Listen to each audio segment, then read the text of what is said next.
Oi, pessoal, tudo bom? Então, hoje eu vou falar sobre um tema que é bastante pedido, que muita gente me manda mensagem e os próprios pacientes perguntam às vezes, que é com relação à queixa de que quando você faz a transição para uma dieta vegetariana, isso aumentaria muito a produção de gases, o desconforto gastrointestinal como um todo. Então, vamos entender um pouco por que isso acontece e o que a gente pode fazer para evitar ou minimizar esse desconforto.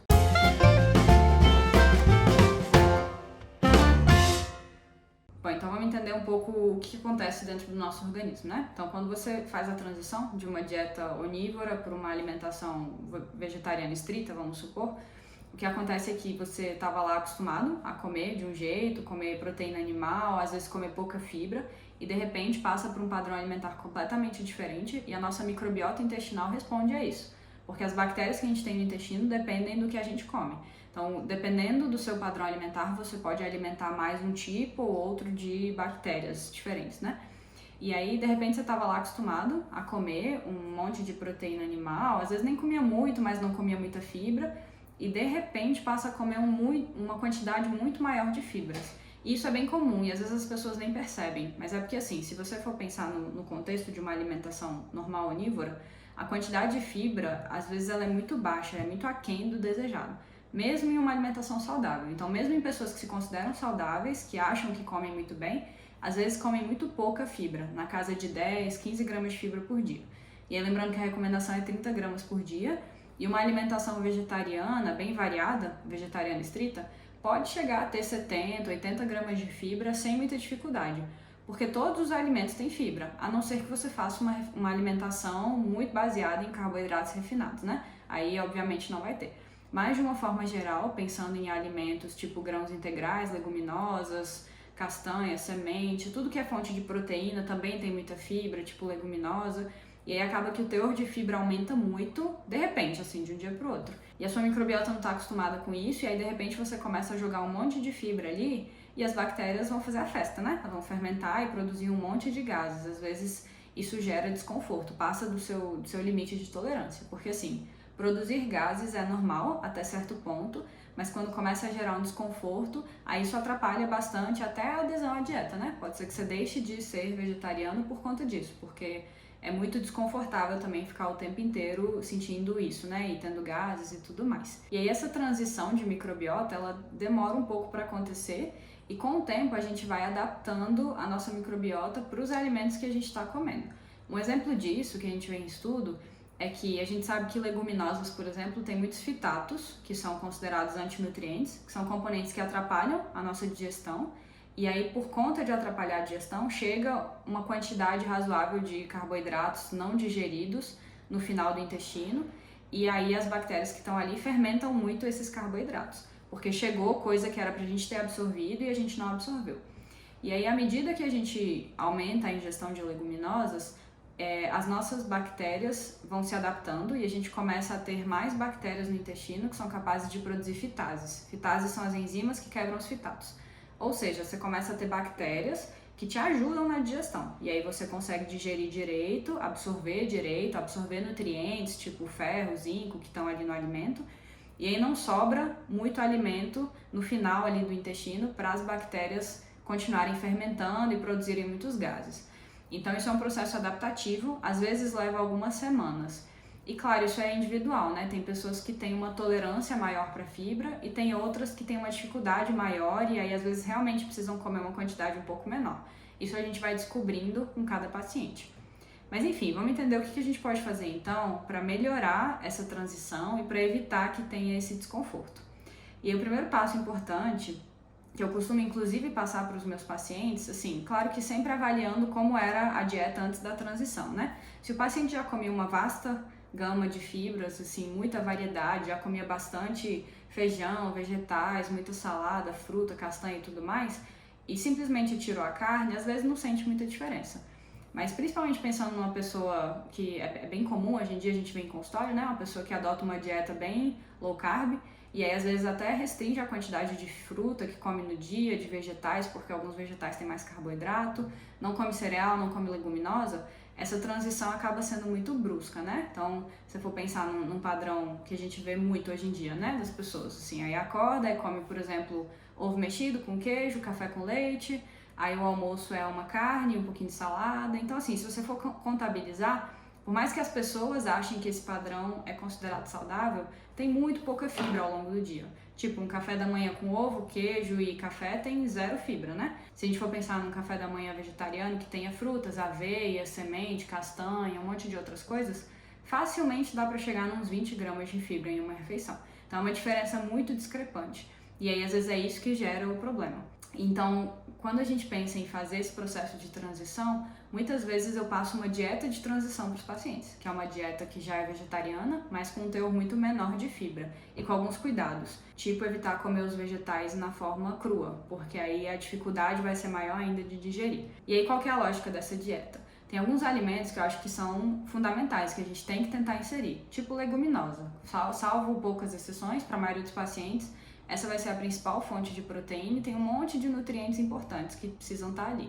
Então, por exemplo, pensando no contexto de uma refeição, um almoço, um jantar, em vez de ser tudo cheio de fibra, por exemplo, feijão com arroz integral, com muita salada crua, com, sei lá, vegetais verdes, brócolis e tudo mais, a gente tenta equilibrar. Por exemplo, come uma refeição com feijão, mas aí mantém arroz branco em vez de usar arroz integral. Escolhe vegetais que tenham menos fibra, evita vegetais folhosos durante essa fase de transição. Então, são estratégias para tentar fazer com que as refeições fiquem com menos fibra. Então, durante os lanches, escolher frutas que tenham um pouco menos de fibra. Nas outras refeições, por exemplo, incluir alguns tubérculos, tipo batata inglesa mesmo, que tem muito pouca fibra. Então, ir fazendo essa transição de uma forma mais tranquila. Mesmo que não seja o melhor padrão alimentar, isso é questão de semanas, né? Até ir adaptando. E aí a pessoa vai se acostumando e aí vai vendo o quanto que ela tolera de incluir de fibra, fazer uma refeição assim muito rica e se ela vai se sentir bem ou não, enfim, aí isso vai para cada paciente, né? E aí fora isso, fora o teor de fibra, é importante a gente se preocupar com a forma como a gente come esses alimentos. Então o primeiro passo é mastigar muito bem. A gente começa o processo de digestão na boca, a gente já tritura o alimento, a gente produz amilase na boca, então tudo que a gente puder fazer para otimizar esse processo de digestão vai evitar que sobrem alimentos não digeridos e que vão fermentar lá no final. E aí, pensando em mastigação, muitas vezes antes de fazer a transição, as pessoas não se preocupam muito com isso e não percebiam a fermentação. Isso porque depende do alimento que você come, né? Às vezes você comia algo que tinha muito pouca fibra. Se você for pensar numa refeição tipo um pão com manteiga e café com leite, se você mastigar ou não mastigar essa refeição, tanto faz. Muito provavelmente você vai digerir bem, porque é muito fácil digerir pão, é muito fácil, assim, é só amido e tudo, né? Mas se você não mastigar feijão, se você pegar um grão de feijão lá, comer o feijão e engolir inteiro, sem mastigar, provavelmente ele vai sair inteiro, porque a gente não tem uma capacidade boa de quebrar aquela fibra que fica em volta ali.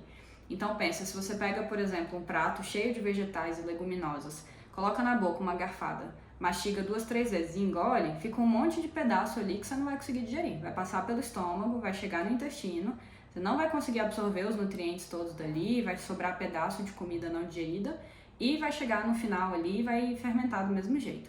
Então é importante mastigar muito bem, com tranquilidade. Isso ajuda a reduzir a quantidade de ar que a gente engole também, porque um dos fatores que faz a gente produzir muitos gases é o próprio ar que a gente engole. Então, uma parte dos gases que a gente tem no trato gastrointestinal, no estômago e no intestino, é ar que a gente engole quando come muito rápido e não mastiga. Então, é importante mastigar com calma.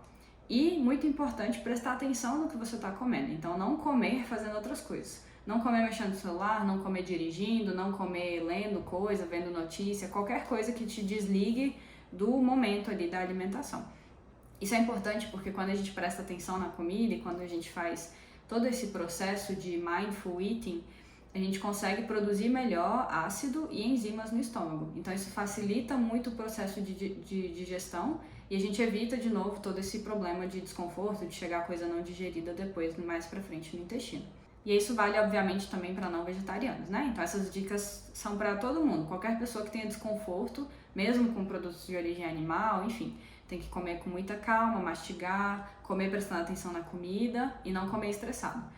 E aí, especificamente agora, com relação a leguminosas, é importante sempre deixar de molho, porque isso ajuda muito no processo digestivo.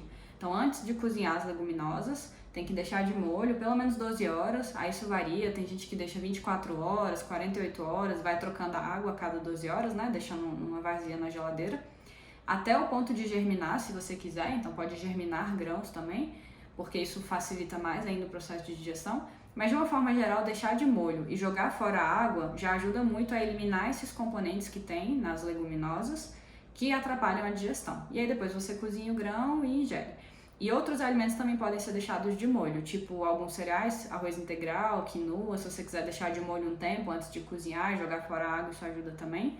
E castanhas, sementes, principalmente se você for fazer alguma receita, né? Então, se você vai fazer um leite de castanha, por exemplo, aí você deixa a castanha de molho, aí joga fora a água e depois bate numa água nova. Então, de uma forma geral, fazer esse processo de remolho ajuda muito a eliminar esses componentes porque eles são hidrossolúveis. Então, eles se dissolvem na água e aí você joga fora essa água e joga fora boa parte desses componentes. E aí, obviamente, cozinhar e processar são técnicas que ajudam a gente a otimizar a digestão, né? Então, se você pensar em vegetais, por exemplo, só o fato de cozinhar já facilita um pouco o processo digestivo. Leguminosas, obviamente, a gente só come cozidas.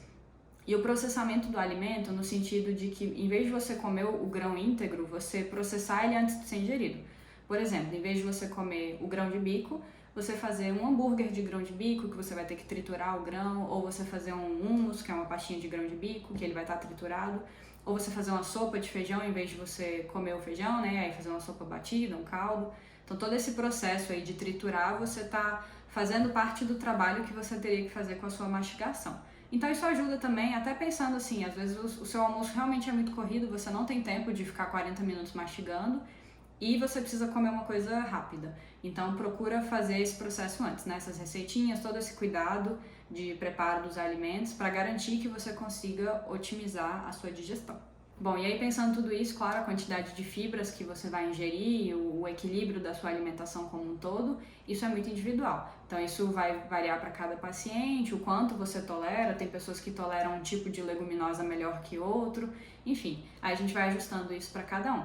Mas de uma forma geral, se seguir todas as orientações, é bem provável que depois de umas 2, 3 semanas você se sinta bem confortável com a alimentação e não tenha mais todos esses problemas de desconforto, excesso de fermentação, muitos gases, tá bom? Bom, se você tiver algum comentário para fazer, pode escrever para mim, se tiver alguma dúvida, se quiser contar o seu caso, o seu relato, como que foi a transição para você, ou se você pensa em fazer, mas tem alguma preocupação com relação a isso, pode mandar mensagem que eu vou responder todo mundo, vou deixar nos comentários, tá bom? E aí, dependendo se precisar, eu gravo outros vídeos a respeito do tema. Então, era isso que eu tinha para falar para hoje e a gente se vê nos próximos vídeos, tá bom? Beijo e tchau, tchau!